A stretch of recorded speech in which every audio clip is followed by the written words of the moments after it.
Hey everybody. So I am still working on the Willys, but it is slowly progressing. I'm finding that I am definitely not super fond of painting, or at least prepping for paint and painting bare metal.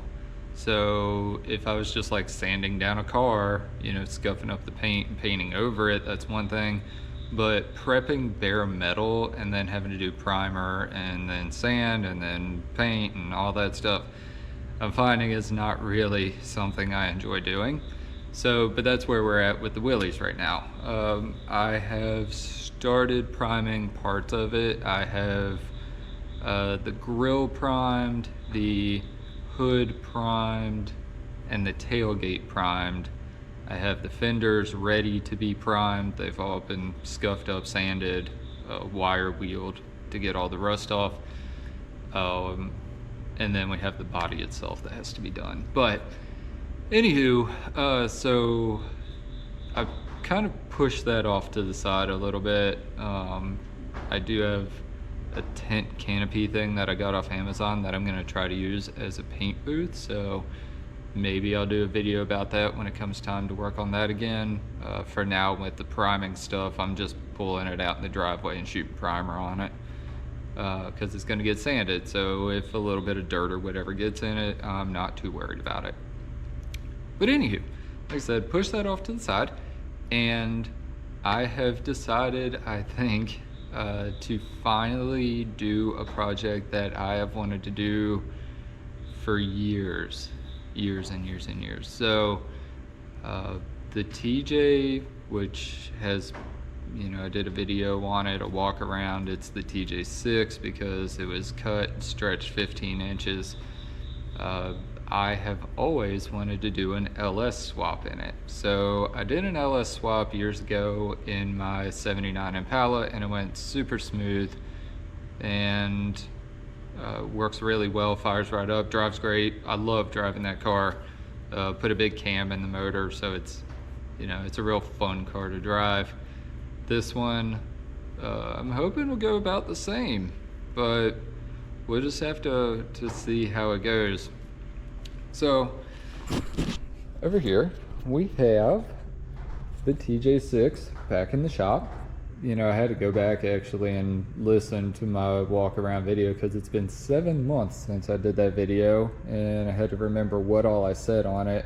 Not going to do another walk around type video here, but just as kind of a reminder, if you haven't seen that video right now, I have the 4-liter motor, factory stock 4-liter motor, MV 3550 transmission, the 5-speed behind it.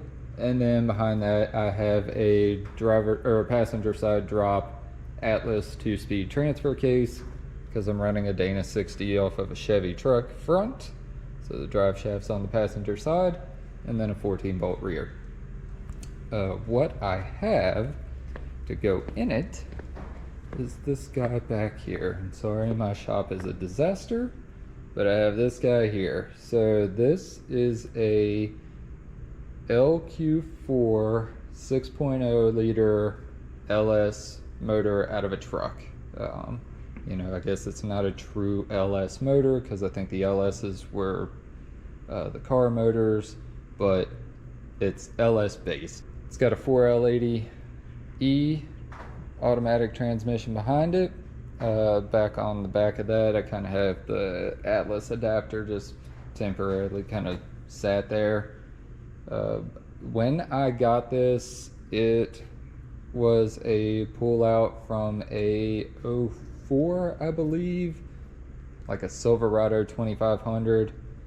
Forget the mileage, but it wasn't super high. It was like maybe 120 or something like that. So anyway, I got it home and everything looked good, but when I did a compression test, I'd found that the rear cylinder on the passenger side here was leaking. So I got a bore scope, looked down in there, found metal shavings. Long story short, I got full refresh on this motor, new piston rings, all that stuff. So this is the first motor that I've ever rebuilt that much. So I'm crossing my fingers that I did everything right. The biggest things that I ran into was, unfortunately, machine shops around my area are just not taking any work. So I couldn't send the motor, the block, and the heads off to be milled down, or, flattened off, essentially. So I ended up just putting them back together, cleaned everything super good, and then put them back together with new head gaskets and used some copper or spray stuff on the head gaskets to try to make sure that I'm getting a really good seal in there. Again, crossing my fingers that everything works well. And yeah, so I've got this set up, and it is a drive-by-wire, like I said, 6.0, 4L80E behind it. I don't have the air conditioner on it right now, mainly because I want to get it in the Jeep and then find out if I can keep the AC down there or if I need to relocate it, but we'll figure that out as we go. I have a Holley Terminator Max kit to go with it to run the injection and all that, the computer part of it. I have a Airtex fuel pump. This is out of an 0506 TJ and is supposed to fit in my tank with minimal adjustment. I think I got to cut a tab or something like that off of it, but it's supposed to run enough fuel pressure for this motor setup. So I got that and that, and then down here I have a Winner's gate shifter for the 4L80. Eventually, I didn't do any work on the 4L80. All I'm doing right now is I'm going to drop the pan off, once it's easier to get to. But I'm going to drop the pan off, put a new filter in it, and just leave it at that for now. Eventually, I think I want to get a reverse manual valve body for it, and then run a reverse manual valve body, what do they call it, like the rock gate, I think, in this shifter, and that essentially allows you to push straight from first gear to reverse. So if you're going up a hill, you start to go over, you can just slam it in reverse and pull it back down, and stuff like that. So anywho, that's the plan. Put that motor, that transmission in this Jeep. My idea right now is to let the nitrogen out of these shocks so that it'll sit the whole way down as low as it can go. I don't know if I'll pull the tires off or not. It'll depend on how far down this will let it go. I'm gonna pull the radiator, or the front and the radiator off, instead of trying to shoehorn it over. It just seems easier. Oh, and I also have back here in the corner, back there, I have a new radiator with an electric fan, and it does have the inputs for the automatic transmission lines. That came from Superior Radiator. They had pretty good reviews on their stuff. So yeah, I'm gonna pull this off. I'll probably leave the fenders on just because I'm hoping to not need to pull them off. Hood will flip up, so I won't need to pull it off. Shocks will let it down. Yank the stuff out, put the new stuff in. Good to go, right? So as it stands, I have bought in this stuff and have thought through about 90% of this. So I have the motor, I have the transmission, I have to fab up some mounts. I haven't really determined what I'm gonna do for the transmission mount, just because basically I want to get it in there and then I'll figure out what I'm gonna do back there. For the motor mounts, I was looking at all the different kits for putting this setup in this Jeep. A lot of them were for either a 5.3 or a 6.0 with a 4L60 behind it, not the 80. The 80 is bigger. So I was a little hesitant to pull the trigger on any of those for that, but also the TJ motor, the 4.0, is actually not centered in the Jeep. It is offset to the passenger side because the drive shaft from the factory runs down the driver's side. With this swap and with what I'm doing, I would really like to have it just straight centered in the Jeep, and that's mostly just like a, I don't know, like an OCD thing or something. There's no real like reason, like weight distribution or anything. It's just I want it centered in the Jeep because that's where my mind thinks it should be. So but a lot of the aftermarket kits for putting these motors in these Jeeps continue to have that offset to the passenger side. So there was that, and they also talk about how like it'll move the motor and transmission and all that frontward and backward. And basically what I'm trying to do is I don't want to buy new drive shafts if I don't have to. So I pretty much want to keep the transfer case exactly where it is, and then wherever the motor and transmission land is where I want it to be. So keeping all that in mind. Also, last thing, those kits were like $200, $300, $400. I don't know. There were multiple hundreds of dollars. And all of them, well, for the most part, seem to be using the same bushing, essentially, or a lot of them use the same bushing setup, which is just a piece of DOM about 2.5 inch long with polyurethane bushings in the ends. And I found those on Barnes 4x4 for like $14 a piece.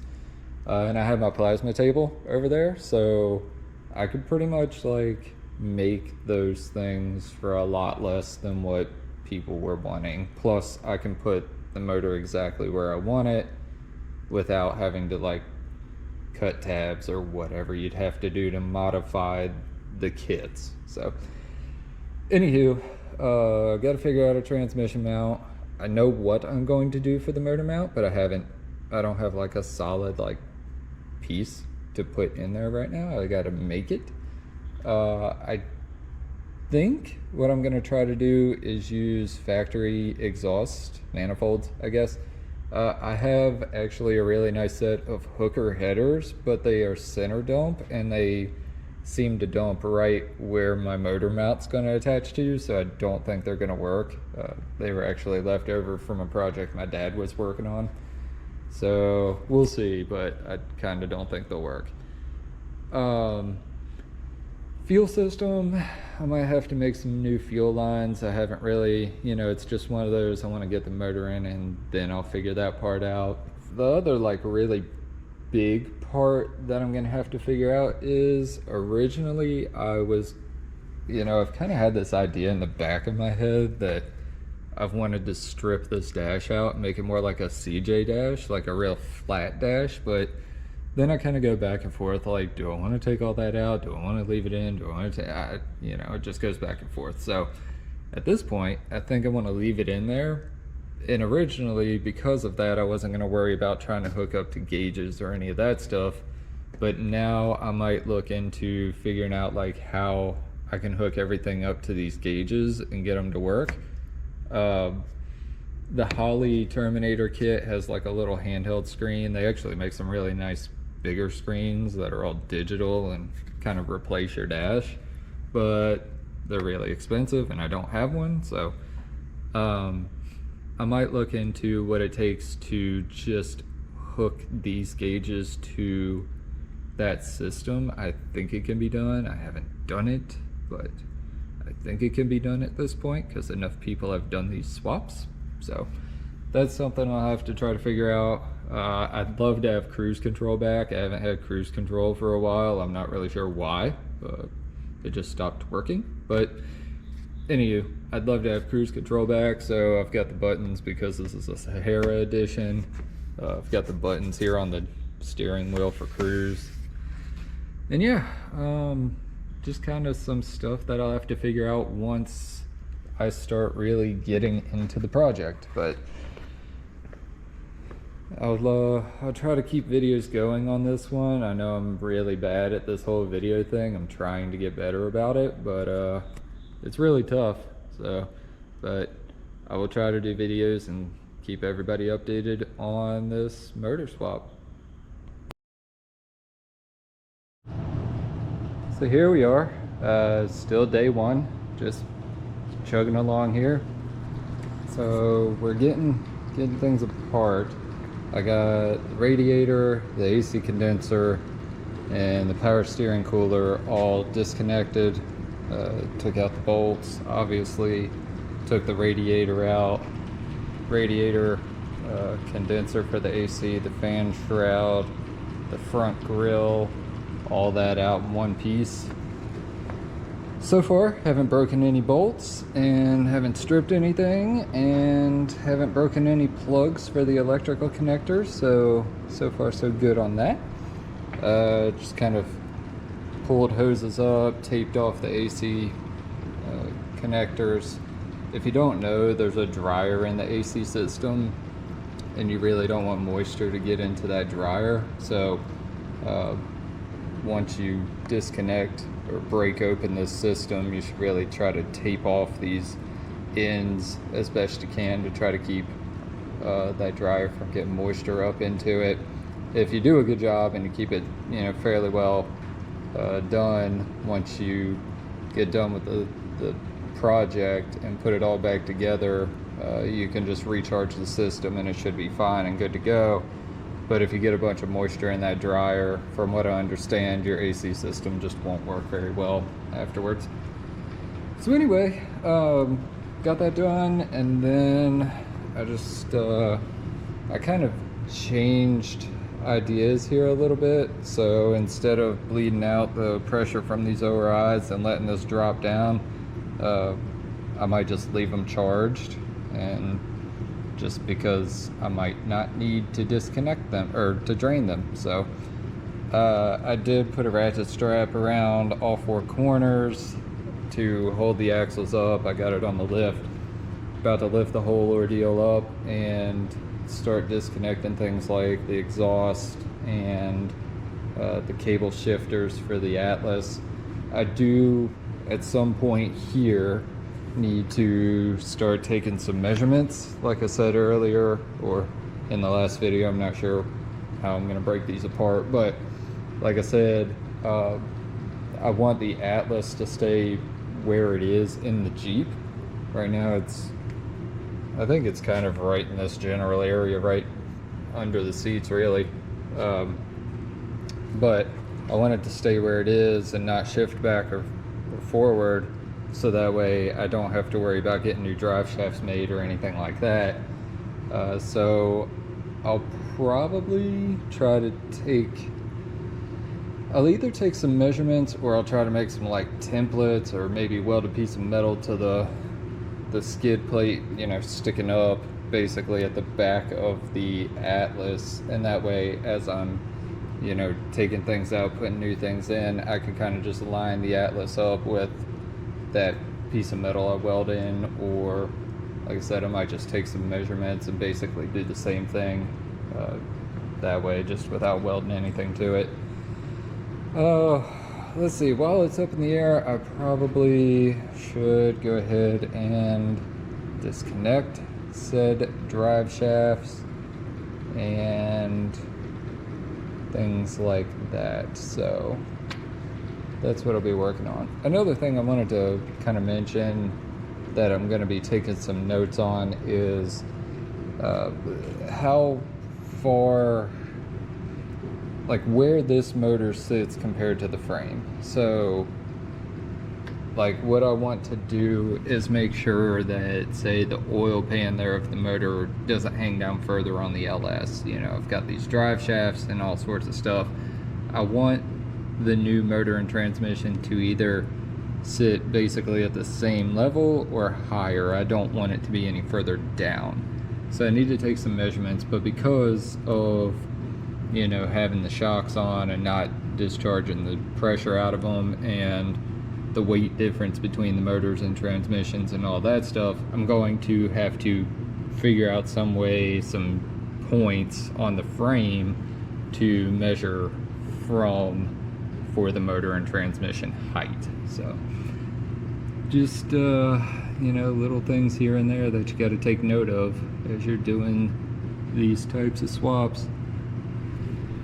But yeah, that's where we're at. I highly doubt I'm gonna get this pulled out tonight, but maybe in the next couple days I'll be able to pull this out. It's getting more or less ready. I got a couple of heater hoses to disconnect. I've got to take this cross member off over the shocks, or the shock hoop, you know, take that off so that I can get the motor and all out. Let's keep on working.